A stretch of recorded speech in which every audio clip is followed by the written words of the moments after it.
नमस्कार दोस्तों, स्वागत है आपका मोटर राइड्स में। मेरा नाम है अमित और ये है ऑडी की Q7 2022 के लिए। अब ये गाड़ी आपने पहले भी देखी होगी।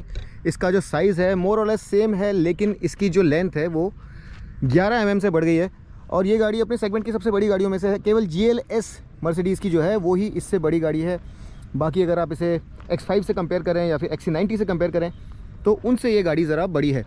अब हम लोग इस गाड़ी के जो चेंजेस हैं 2020 के लिए उसके बारे में बात करते हैं। और यहाँ पर इसकी ग्रिल देखिए, ग्रिल जो है ऑक्टागोनल ग्रिल ये अब नहीं है। यहाँ पर एक 360 डिग्री कैमरा डाल दिया गया है। ये देखिए, यहाँ पर ये जो लाइट्स हैं ये भी नहीं है। यहाँ पर स्वाइप आउट ब्लिंकर्स अब आपको मिलते हैं। ये LED DRL जो है ये पहले अलग किस्म की थी, अब ये ज़रा चेंज हो गई है। ये यहाँ पर आप अगर इसके वेंट्स देखेंगे तो ये ज़्यादा बड़े हैं। तो कुल मिलाकर के सामने से अब ये ज़्यादा बोल्ड फेस लिए हुए है। और यहाँ पर आपको ये वॉशर्स भी मिलते हैं। इसके अलावा वाइपर्स अगर आप यहाँ पर देखेंगे तो वाइपर्स के अंदर अब जो जेट है वो नोज़ल जो है इसके अंदर इंटीग्रेटेड है। तो ये भी एक नया चेंज है। 19 इंच व्हील स्टैंडर्ड है, ब्रिजस्टोन के ड्यूलर टायर्स लगे हुए हैं। और यहाँ आपको ये जो आप स्टार शेप्ड व्हील देख रहे हैं ये मिलता है। ये यहाँ पर जो फुटबोर्ड है ये शायद स्टैंडर्ड इक्विपमेंट नहीं है, ये एक्सेसरी रहेगी, लेकिन इस बारे में हमें अभी तो कुछ बताया नहीं गया है, तो इस बारे में मैं आपको ज़ाहिर तौर पर कुछ नहीं बोल सकता। यहाँ पर ये जो चीज़ आप देख रहे हैं ये स्टाइलिंग भी कुछ नई दी गई है। उसके अलावा साइड से ये गाड़ी मोर और लेस सेम ही है, कोई बदलाव नहीं किए गए हैं। पीछे टेल लैम्प भी आगे वाली स्टाइल में ही चेंज कर दिए गए हैं। और ये जो स्लैट आप देख रहे हैं ये नया है। और पीछे रियर व्यू कैमरा, जो क्रोम एलिमेंट्स पीछे आप देख रहे हैं ये भी नए हैं। और यहाँ पर आपको कुछ और अगर आप नज़र डालेंगे तो लाइट्स मिलेंगी। तो स्टाइलिंग में थोड़ा बहुत परिवर्तन किया गया है। और व्हील बेस, विड्थ और हाइट सेम है, लेंथ ज़रा सी बढ़ गई है। इसके अलावा अगर आप इस गाड़ी की चाबी देखना चाहते हैं तो ये देखिए, यहाँ पर इसकी चाबी कुछ इस तरह से नज़र आती है। और अगर ये चाबी आपकी जेब में है तो आप अपना पैर गाड़ी के नीचे स्वाइप करके इसका जो गेट है इसे इस तरह से इलेक्ट्रिकली खोल सकते हैं। ये बूट ऊपर जाने के बाद में आपको यहाँ पर ये कुछ बटन्स नज़र आएंगे। और ये बटन अगर आप दबाएंगे तो ये जो पीछे वाला हिस्सा है गाड़ी का वो हाइड्रोलिकली नीचे चला जाएगा। यहाँ पर एयर सस्पेंशन है और ये जब नीचे जाता है तो आप सामान ज़रा ज़्यादा आसानी से अंदर डाल सकते हैं। इसी तरह से ये बटन दबा करके आप जो पीछे वाला हिस्सा है इसको ऊपर ले सकते हैं। इसके अलावा ये जो बटन है यहाँ पर, इन्हें यूज़ करके आप थर्ड रो जो है इसे नीचे गिरा सकते हैं इलेक्ट्रिकली, या फिर ऊपर उठा सकते हैं। तो ये काफ़ी ग्रेसफुली नीचे जाती है और ऊपर आती है। और यहाँ पर एक 12 वोल्ट पावर सॉकेट है जिसे यूज़ करके हम ये इलेक्ट्रिक फ्रिज अभी चला रहे हैं। और इसके अंदर हमने एक पानी की बोतल रखी है ठंडी करने के लिए। और इसके अलावा यहाँ पर आपको एक विशेष फीचर मिलती है। ये जो एडजस्टर्स हैं इन्हें आप स्लाइड करके ये जो पैनल से इन्हें लगा दें तो अगर आपका कोई ऐसा सामान है जो कि रोल हो रहा है उसे यहाँ पर आप रोक सकते हैं। तो ये भी एक स्पेशल फीचर यहाँ पर आपको दिया गया है। इसके अलावा यहाँ पर एक जो बुरी बात है वो ये है कि यहाँ आपको किसी तरह का कोई स्पेयर व्हील नहीं मिलता है। हालांकि ये एक टायर इंसुलेटर आपको ज़रूर मिलेगा, लेकिन स्पेयर व्हील का न होना यहाँ पर एक बुरी बात है। इस बटन को दबा करके आप बूट को वापस पूरी तरह से नीचे लेकर के आ सकते हैं। तो दोस्तों ये तो बात हो गई बाहर की। अब अंदर क्या क्या चेंजेस हैं ये भी हम लोग ज़रा देख लेते हैं। यहाँ पर आपको प्रॉक्सिमिटी सेंसर मिलता है, तो आपको चाबी जेब से निकालने की ज़रूरत नहीं है।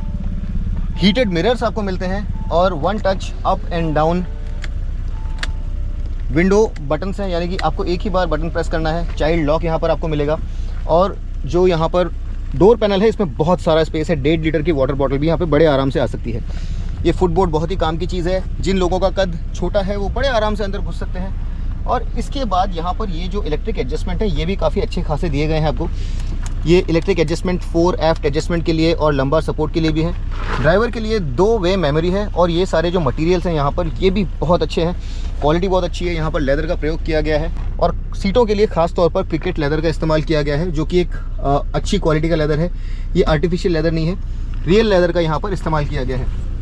अब ये जो नई गाड़ी है इसमें जो वर्चुअल कॉकपिट है ये नया इस्तेमाल किया गया है। और पुराना जनरेशन जो था उसे बदल करके नया यहाँ पर आपको वर्चुअल कॉकपिट का जो जनरेशन है वो नज़र आएगा। पहले यहाँ पर एक छोटा टच पैड हुआ करता था, उसे निकाल दिया गया है और उसके बजाय यहाँ पर सारे AC कंट्रोल के लिए एक टच पैड आपको दिया गया है। ये टच स्क्रीन जो है यहाँ पर आपको हैप्टिक फीडबैक यानी कि हल्का सा वाइब्रेशन भी मिलता है, साउंड भी आती है।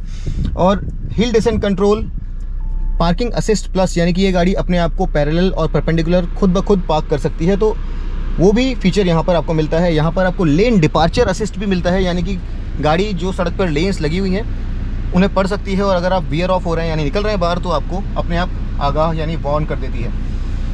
इसके अलावा अगर आप ये दोनों स्क्रीन देखेंगे तो इनके साइजेज़ हैं 10 इंच और 8 इंच, और ये वाली स्क्रीन है 12.3 इंचेस की। बीच में आपको एक बड़ा आर्मरेस्ट मिलता है। इसके नीचे आपको मिलेगा ये वायरलेस चार्जर और थोड़ा स्पेस, और यहाँ पर 2 USB Type-C सॉकेट भी आपको नज़र आएंगे। इसके अलावा यहाँ पर आपको मिलेंगे 2 कप होल्डर्स, एक 12 वोल्ट पावर सॉकेट, और इसके साथ ही साथ आपको मिलेगी ये बहुत ही बड़ी पैनोरामिक सनरूफ जो पूरी तरह से पीछे जाती है, और इस सेगमेंट की सबसे बड़ी सनरूफ्स में से एक है। अब यहाँ पर अगर इलेक्ट्रिक एडजस्टमेंट होता है स्टीयरिंग व्हील के लिए तो ज़्यादा अच्छा होता, लेकिन नहीं है, और होना चाहिए था, ये बड़ी प्रॉब्लम है। आइए आपको एक ख़ास चीज़ दिखाता हूँ। यहाँ पर आप अगर देखेंगे तो ये जो सन शेड्स हैं ये जनरली आपको एक मिलता है, लेकिन यहाँ पर 2 हैं। तो अगर आप शाम के वक्त गाड़ी चला रहे हैं और आपकी गाड़ी टर्न कर रही है, सूरज की पोजीशन इधर से उधर चेंज हो रही है, तो आपको बार बार इसे आगे पीछे करने की ज़रूरत नहीं है, और ये दोनों सन शेड्स एंगेज करके आप धूप से अपना बचाव कर सकते हैं। क्वालिटी यहाँ पर बहुत ही अच्छी है, सारे सॉफ्ट टू टच मटेरियल्स हैं। यहाँ पर भी अगर आप देखेंगे तो आपको मेटालिक पैडल दिए गए हैं रबर ग्रिप्स के साथ। यहाँ कुछ स्पेस है, स्टीयरिंग के नीचे भी यहाँ पर थोड़ा स्पेस है। बूट रिलीज़ बटन यहाँ पर भी आपको मिलेगा। बैंग एंड ओलिफ्सन जो कि एक बहुत ही नामी गिरामी बड़ी कंपनी है, बहुत ही फेमस कंपनी है ऑडियो के लिए, उसका ऑडियो सिस्टम यहाँ पर आपको मिलता है, तो साउंड क्वालिटी बहुत ही अच्छी है। इन सब चीज़ों के अलावा अगर आप सीट्स की क्वालिटी की बात करें तो यहाँ पर कंफर्ट बहुत अच्छा है, काफ़ी अच्छे से बनाई हुई सीट्स आपको यहाँ पर मिलती है। सेफ्टी में ऑडी कभी कॉम्प्रोमाइज़ नहीं करती है, तो आपको 5 स्टार रेटिंग मिलती है सेफ्टी के लिहाज से। और अगर आप ड्राइव मोड्स की बात करें तो यहाँ पर आपको बहुत सारे ड्राइविंग मोड्स मिलते हैं। एफिशिएंसी, कंफर्ट, ऑटो और इंडिविजुअल मोड्स मिलते हैं। यहाँ पर आप इंजन, ट्रांसमिशन और स्टीयरिंग के साथ साथ सस्पेंशन को भी बढ़ाया कम कर सकते हैं। ओवरऑल ये जो इंटीरियर है काफ़ी हाईटेक, काफ़ी मॉडर्न है और देखने में बिल्कुल आधुनिक लगता है। बहुत ही हाई क्वालिटी मटेरियल्स यहाँ पर यूज़ किए गए हैं। ये पैडल शिफ्टर्स आपको यहाँ पे नज़र आ रहे होंगे। इस सेगमेंट में जितनी भी गाड़ियाँ हैं उनमें ये सबसे ज़्यादा आधुनिक और सबसे ज़्यादा हाई क्वालिटी दिखने वाली मशीन्स में से एक है, और आगे आप ज़्यादा कुछ यहाँ पर कंप्लेंट नहीं कर सकते। मेरी अकेली शिकायत ये रहेगी कि यहाँ पर अगर वेंटिलेटेड सीट्स भी होती तो ज़्यादा अच्छा होता। इसके अलावा आजकल कुछ गाड़ियों में अगर आपने देखा होगा तो ADAS यानी कि एडवांस ड्राइवर असिस्टेंस सिस्टम्स आते हैं, जहाँ पर गाड़ी खुद ब खुद सामने वाली गाड़ी के साथ साथ स्लो होती है, तेज़ होती है, ऑटोमेटिकली ब्रेक करती है। वो सारे फीचर्स भी इस तरह की नई गाड़ियों में मेरे ख्याल से आने चाहिए। चलिए मिडिल रो देखते हैं कि यहाँ पर हमारे पास क्या क्या फीचर्स हैं। अब पीछे वाली सीट में घुसने के लिए भी ये जो फुटबोर्ड है इसके द्वारा आपको काफ़ी सहायता मिलती है। और अंदर जाने से पहले ये जो पैनल है ये भी देख लीजिए, यहाँ पर काफ़ी बड़ा एक स्पेस आपको नज़र आएगा, तो 1 लीटर की वाटर बॉटल बड़े आराम से आ जाएगी। और ये जो पैनल्स हैं ये डार्क ब्राउन वुड फिनिश में किए गए हैं। इसके ऊपर लैकर भी बहुत अच्छा है, क्वालिटी बहुत ही अच्छी है। यहाँ पर आपको ये देखिए ब्लाइंड्स मिलते हैं ताकि आप सनशाइन में अगर बाहर धूप है तो आप अपने आप को उससे प्रोटेक्ट कर सकें। ये एक बड़ी SUV है तो यहाँ पर लेग रूम और हेड रूम की किसी तरह की कोई कमी नहीं है। आप अगर बहुत हट्टे कट्टे हैं, लंबे चौड़े हैं तो भी किसी तरह की कोई प्रॉब्लम नहीं होगी। एक और ख़ास चीज़ देख लीजिए, यहाँ पर एश ट्रे है जिसे आप इस तरह से फ्लिप करके बाहर निकाल सकते हैं, और ये जब गंदी हो जाए तो इसे खाली करके वापस रख सकते हैं। हालांकि स्मोकिंग बहुत ज़्यादा कंपनीज आजकल प्रमोट नहीं करती हैं, लेकिन इस गाड़ी में आपको एश ट्रे प्रोवाइड की गई है। ये जो लेवर है इसे यूज़ करके आप जो बैकरेस्ट है रिक्लाइन कर सकते हैं ताकि आप ज़्यादा आराम से अपना सफ़र तय कर सकें। और यहाँ पर आपको ये 2 छोटे कप होल्डर्स भी मिलते हैं, थोड़े बड़े होने चाहिए थे, लेकिन ये आर्मरेस्ट काफ़ी वाइड है। और यहाँ पर एक छोटा स्ट्रैप है जिसे अगर हम खींचें तो ये बीच वाला जो पार्ट है पूरी तरह से गिर जाता है। 40-20-40 ये सीट स्प्लिट है। तीनों ही पैसेंजर्स को एडजस्टेबल हेडरेस्ट्स मिलते हैं, और अगर आपके पास कोई ज़्यादा लंबा सामान है पीछे तो जो पीछे वाली सीट्स हैं उन्हें गिरा करके आप उसे आगे केबिन में इस तरह से ले सकते हैं। बीच वाली सीट्स कॉन्टूर्ड है, यानी कि यहाँ पर इसकी बनावट ऐसी है कि आपकी बॉडी की शेप के साथ साथ ये कॉन्टूर होगी। लेकिन यहाँ पर ये जो ट्रांसमिशन टनल आप देख रहे हैं काफ़ी बड़ा है, इसके लिए आप बीच में अगर बैठेंगे तो ज़्यादा लंबा सफ़र तय नहीं कर पाएंगे। हालांकि यहाँ पर विड्थ काफ़ी अच्छी खासी है। इसके अलावा यहाँ आपको 2 अलग अलग जोन्स भी मिलते हैं, यानी कि एक टोटल 4 जोन क्लाइमेट कंट्रोल है। अंदर आपको आयोनाइजेशन मिलता है और एरोमेटाइजेशन भी मिलता है, यानी अंदर खुशबू और फ्रेश एयर दोनों ही आपको मिलेगी। ये जो स्क्रीन यहाँ पर आप देख रहे हैं ये दोनों एक्सेसरीज़ हैं, ये मेरे ख्याल से स्टैंडर्ड इक्विपमेंट नहीं है, ये एंड्रॉयड पावर्ड स्क्रीन्स हैं और यहाँ पर गेम्स और म्यूज़िक के अलावा आपको अगर ऑडियो सुनना है तो वो भी है, कुछ ऐप्स भी यहाँ पर आपको नज़र आएंगे। तो ये एक ऑप्शनल एक्सेसरी है आपके पास। आइसोफिक्स चाइल्ड सीट माउंट्स मिलेंगे आपको और ये टच रीडिंग लाइट्स मिलेंगी। एसी वेंट्स यहाँ पे आपको नज़र आ ही रहे होंगे। ओवरऑल ये सीट्स जो हैं ये काफ़ी कंफर्टेबल हैं। थोड़ा और अगर अंडर थाई सपोर्ट यानी कि ये थोड़ी और लंबी होती तो मेरे ख्याल से और ज़्यादा बेहतर होता। ओवरऑल इस गाड़ी के अंदर एयर सस्पेंशन लगा हुआ है तो आपको किसी तरह की कोई शिकायत नहीं होगी। कंफर्ट बहुत अच्छा है यहाँ पर, गाड़ी बहुत अच्छे से इंसुलेटेड है, ऑडियो बहुत अच्छा है। तो जब आप पीछे की सीट पर बैठेंगे तो आपको बहुत मज़ा आएगा, आप बहुत ही आरामदायक तरीके से अपना सफ़र जो है वो तय कर पाएंगे। अब Audi Q7 के बीच वाली सीट से तो जनरली किसी को कोई शिकायत होनी नहीं चाहिए। जो थर्ड रो है वहाँ से लोगों को अक्सर शिकायत होती है, तो वहाँ जाने के लिए आपको ये जो लीवर है ये इस तरह से खींचना होगा और उसके बाद ये यहाँ पर जो ये पुश का बटन देख रहे हैं इसे दबाइए और फिर आप इस सीट को ऐसे खींच के टम्बल कर सकते हैं। ये देखिए यहाँ पर ये हाइड्रोलिक स्टड्स लगे हुए हैं, इन स्टड्स के कारण आपको ज़्यादा जोर नहीं लगाना पड़ता। और उसके बाद यहाँ पर ये कुछ बटन्स भी हैं, तो अगर आपको पीछे वाली सीट्स नीचे गिरानी है तो ये बटन दबाइए और देखिए इलेक्ट्रिकली ये सीट्स जो हैं नीचे गिर जाएंगी। तो आपको अपने हाथ से कोई भी मेहनत या मशक्क़त नहीं करनी है।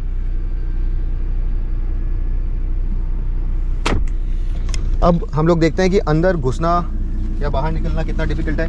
यहाँ पर डोर्स काफ़ी चौड़े खुलते हैं तो अंदर घुसना काफ़ी आसान है। और ये देखिए मैं अंदर प्रवेश कर चुका हूँ। अब ये जो सीट अभी आप देख रहे हैं ये पूरी तरह से आगे भी नहीं है, पूरी तरह से पीछे भी नहीं है, तो मेरे नीज जो हैं ये रब नहीं कर रहे हैं। लेकिन अगर ये सीट पूरी तरह से पीछे आ जाए तो मेरे पास यहाँ पर ज़्यादा जगह नहीं बचेगी। तो ओवरऑल ये जो सीट है ये मेरे ख्याल से एडल्ट्स के लिए नहीं है, वयस्क लोगों के लिए नहीं है, छोटे बच्चे यहाँ बैठ सकते हैं।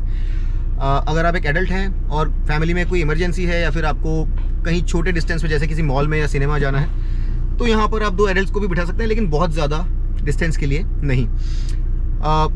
आप सामने वाले जो आपके पैसेंजर्स हैं उन्हें रिक्वेस्ट करें और वो ज़रा आगे ले लें तो आपको यहाँ पर थोड़ा सा स्पेस मिल जाएगा। लेकिन ये सीट्स प्रॉपर नहीं है। हेडरूम 5 फुट 10 से 5 फुट 11 इंच तक के लोगों के लिए सफिशिएंट है, उससे ज़्यादा मेरे ख्याल से यहाँ पर आप ऊंचे लोग नहीं बिठा सकते। यहाँ पर एसी वेंट भी नहीं है। बी पिलर में दूसरी रो के लिए एसी वेंट्स हैं, लेकिन यहाँ पर तीसरी रो के लिए किसी तरह का एसी वेंट या कोई फ्लो कंट्रोल भी नहीं है। एक छोटा सा यहाँ पर आपको कप होल्डर ज़रूर दिया गया है और यहाँ एक विंडो भी है जिससे आप बाहर का दृश्य देख सकते हैं। ये सीट बेल्ट है जो कि दोनों ही पैसेंजर्स के लिए अवेलेबल है। तो ओवरऑल इमरजेंसी के लिए ये सीट्स ठीक हैं, लेकिन यहाँ पर कम से कम एसी वेंट्स होने चाहिए थे और फ्लो कंट्रोल भी मेरे ख्याल से होना चाहिए था। रीडिंग लाइट्स यहाँ पर आपको ज़रूर दी गई है, तो ये मेरे ख्याल से एक अच्छी चीज़ है। अब बाहर निकलते वक्त आपको ज़रा तकलीफ ज़रूर होगी क्योंकि बाहर निकलना अंदर घुसने जितना आसान नहीं है। चलिए इस गाड़ी को चला करके देखते हैं और पता करते हैं कि ये चलती कैसी है। अब अगर हम लोग इंजन और ट्रांसमिशन में किए गए बदलावों की बात करें तो पहले यहाँ पर एक 2 लीटर पेट्रोल इंजन आता था और एक 3 लीटर डीजल इंजन आता था। उन दोनों ही इंजन को हटा करके यहाँ पर एक 3 litre V6 turbo petrol engine दिया गया है और यहाँ पर पावर और टॉर्क बहुत अच्छी है। 340 यानी 340 HP की पीक पावर मिलती है आपको और पीक टॉर्क मिलती है 500 न्यूटन मीटर्स की। और अगर इस पावर और टॉर्क के नंबर की अगर आप बात करें तो ये अपने सेगमेंट के सबसे अच्छे नंबर्स में से है। अगर आप 0 to 100 किलोमीटर्स पर आवर का एक्सेलरेशन टाइम देखें तो ये 0 to 100 5.9 सेकंड्स में करती है, जो कि इतनी बड़ी गाड़ी के लिए काफ़ी क्विक है। इसकी टॉप स्पीड भी 250 किलोमीटर्स पर आवर पर इलेक्ट्रॉनिकली लिमिटेड है, जो कि बहुत ही अच्छी हाई स्पीड है और ये गाड़ी काफ़ी तेज़ है। सिर्फ इतना ही नहीं, ये जो इंजन है ये यहाँ पर 8 स्पीड ट्रांसमिशन जो कि ZF का ट्रांसमिशन कहलाता है उसके द्वारा सोर्स किया गया ट्रांसमिशन है और ये बहुत ही अच्छा ट्रांसमिशन है।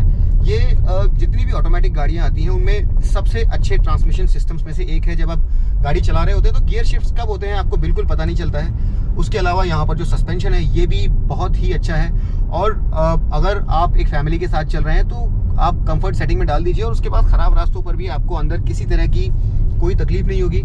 इस तरह की गाड़ियों में Audi Q7 का जो सस्पेंशन सिस्टम है सबसे ज़्यादा आरामदायक कंफर्टेबल सस्पेंशन सिस्टम्स में से एक है।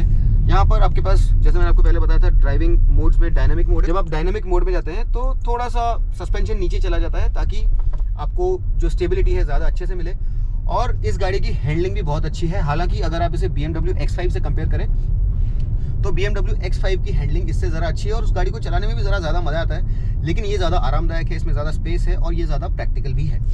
तो कुल मिलाकर के ये काफ़ी परफॉर्मेंस ओरिएंटेड गाड़ी है और काफ़ी आरामदायक भी है, चलाने में भी इसे काफ़ी मज़ा आता है। लेकिन स्टीयरिंग जो है इसका ये ज़रा लूज़ है, आपको ऐसा लगेगा कि बहुत ज़्यादा टॉट या टाइट स्टीयरिंग नहीं है। और बिल्कुल जब ये गाड़ी डेड सेंटर पर होती है तब स्टीयरिंग पे आपको फीडबैक नज़र नहीं आता है, मिलता नहीं है। लेकिन कुल मिलाकर के अगर आप इसको घुमावों पर भी चलाते हैं तो इसकी जो हैंडलिंग है बहुत अच्छी है, आपको किसी तरह की कोई चिंता करने वाली बात नहीं है। लेकिन अगर आप फन टू ड्राइव एलिमेंट की बात करें तो X5 में ज़रा आपको बेहतर मिलता है। अब हम लोग बात करते हैं माइलेज की, और माइलेज के मामले में फोक्सवैगन ग्रुप यानी कि ऑडी, स्कोडा और फोक्सवैगन जैसी कंपनी जो है, इनके जो पेट्रोल इंजन्स हैं इनकी एफिशिएंसी बहुत ही ज़बरदस्त है। और यहाँ पर आपको, हालांकि एयर है कि फ्यूल एफिशिएंसी हमको मालूम नहीं है, लेकिन यहाँ पर आपको जो माइलेज मिलता है वो, अगर आप रियल वर्ल्ड की बात करें तो सिटी में आपको अगर आप आराम से चला रहे हैं तो 8.5 यानी 8 साढ़े 8 का माइलेज बड़े आराम से मिल जाएगा। और हाईवे पर भी अगर आप आराम से चला रहे हैं तो 11.5 तक का माइलेज मिल जाएगा, जो कि इतने बड़े 3 लीटर टर्बो इंजन के लिए बहुत ही अच्छी माइलेज है। तो फ्यूल एफिशिएंसी भी यहाँ पर इस तरह के परफॉर्मेंस के लिए, इस तरह की पावर के लिए, इतने बड़े साइज़ और भार के लिए बिल्कुल शिकायत करने वाली बात नहीं है। उसके अलावा यहाँ पर एक हाइब्रिड सिस्टम भी है, 48 वोल्ट का एक माइल्ड हाइब्रिड है जो कि बैटरी में एनर्जी चार्ज करता रहता है। और जब आप 55 to 160 किलोमीटर पर आवर के बीच में होते हैं, उस दौरान अगर आप अपना पैर उठा लेते हैं एक्सेलरेटर से तो इंजन जो है डिकबल हो जाता है, कोस्टिंग करती है गाड़ी और किसी तरह की कोई एनर्जी नहीं लेती है। और ये करके आप लगभग 700 ml फ्यूल बचा सकते हैं 100 किलोमीटर जब आप गाड़ी चलाएं। तो इस तरह से आपकी फ्यूल की भी ज़रा बचत हो जाती है। आउटराइट पावर के मामले में भले ही यहाँ से ज़रा ज़्यादा पावर आपको GLS में मिलती हो, लेकिन एक्सेलरेशन और टॉप स्पीड के मामले में GLS से ज़्यादा बेहतर है। हालांकि BMW X5 इससे ज़रा क्विक है। XC90 के अंदर फीचर्स ज़्यादा हैं और अब इस गाड़ी के अंदर भी आपको ये लेन डिपार्चर वार्निंग सिस्टम मिलता है, जिसके अंतर्गत अगर रोड के ऊपर लाइंस बनी हुई हैं तो ये गाड़ी उन लाइंस को पढ़ती है और आपको एक स्टीयरिंग के ऊपर वाइब्रेशन देती है, जिससे आपको पता चलता है कि आप एक जो लाइन है, आपकी लेन है, उससे बाहर वियर ऑफ कर रहे हैं और आपको ऐसा नहीं करना चाहिए। इसके अलावा यहाँ पर ये जो बटन आप देख रहे हैं ये ऑटो पार्क असिस्ट है, जिसे यूज़ करके आप इस गाड़ी को ऑटोमेटिकली परपेंडिकुलर या पैरेलल पार्क कर सकते हैं। कुल मिलाकर के भारत के लिहाज से बात की जाए तो ये बहुत ही अच्छी गाड़ी है और हर लिहाज से, आप फैमिली के कंफर्ट के लिहाज से देख लें, परफॉर्मेंस के लिहाज से देख लें, माइलेज के लिहाज से देख लें, फीचर्स के लिहाज से देख लें, तो एक काफ़ी परिपूर्ण गाड़ी बन के आती है। और जर्मन ब्रांड है तो आपकी प्रेस्टीज को भी ये हमेशा ऊंचा रखेगी। अब देखिए इस सेगमेंट में गाड़ियाँ और भी बहुत सारी हैं। आपके पास वोल्वो XC90 है, आपके पास BMW X5 भी है, आपके पास मर्सिडीज GLS भी है, लेकिन GLS बड़ी ही महंगी गाड़ी है, 1.1 करोड़ की वो गाड़ी है। अगर आप XC90 की बात करें तो वो ज़रा सस्ती है, 96 लाख रुपीज़ की है, लेकिन लोग जनरली जर्मन ब्रांड्स खरीदना ज़्यादा पसंद करते हैं। हालांकि अगर आप एक फीचर रिच गाड़ी खरीदना चाहते हैं तो आप XC90 भी खरीद सकते हैं, वहाँ पर आपको हाइब्रिड वर्जन में पावर और टॉर्क भी बहुत मिलती है, तो मैं रिकमेंड कर सकता हूँ वो गाड़ी। लेकिन ब्रांड के लिहाज से वो गाड़ी लोगों को ज़्यादा रास नहीं आती है। इसके अलावा अगर आप इस गाड़ी की बात करें तो ये बहुत ही परिपूर्ण है। X5 अगर आप देखें तो अगर आपको ड्राइविंग पसंद है तो वो गाड़ी काफ़ी अच्छी है, GLS सबसे बड़ी है। और X5 अगर आप कीमत की भी बात करें तो 78 लाख रुपीज़ से 96 लाख रुपीज़ तक बहुत अच्छे से प्राइस है। तो अगर आप गाड़ी खुद चलाना चाहते हैं, बड़ी गाड़ी खुद चलाना चाहते हैं, तो X5 जो है ड्राइवर के लिहाज से एक बहुत ही अच्छी गाड़ी है। लेकिन अगर आप एक कंप्लीट पैकेज देखना चाहते हैं जहाँ पर आपके पास सफिशिएंट परफॉर्मेंस हो, अच्छी माइलेज मिले, अंदर काफ़ी सारा स्पेस हो, बहुत सारे फीचर्स हो, तो Audi Q7 जो है ये एक काफ़ी परिपूर्ण पैकेज है। और आप इस गाड़ी की ज़रूर टेस्ट ड्राइव लीजिए अगर आप एक महंगी बड़ी SUV खरीदना चाहते हैं। इंडियन कॉन्टेक्स्ट में ये गाड़ी अपने आप को एक बहुत ही परिपूर्ण कार के तौर पर पेश करती है। उम्मीद करता हूँ कि इस क्विक वीडियो के द्वारा आपको जो भी जाना था Audi Q7 के बारे में वो सारी जानकारी मिली। लेकिन अगर कुछ रह गया, कुछ छूट गया तो उसे कमेंट सेक्शन में डाल दीजिए, मैं आपके सवालों का जवाब देने की पूरी कोशिश करूँगा। और अगली बार तक के लिए मैं आपका दोस्त अमित आपसे विदा लेता हूँ। तब तक के लिए drive hard, drive free and drive safe.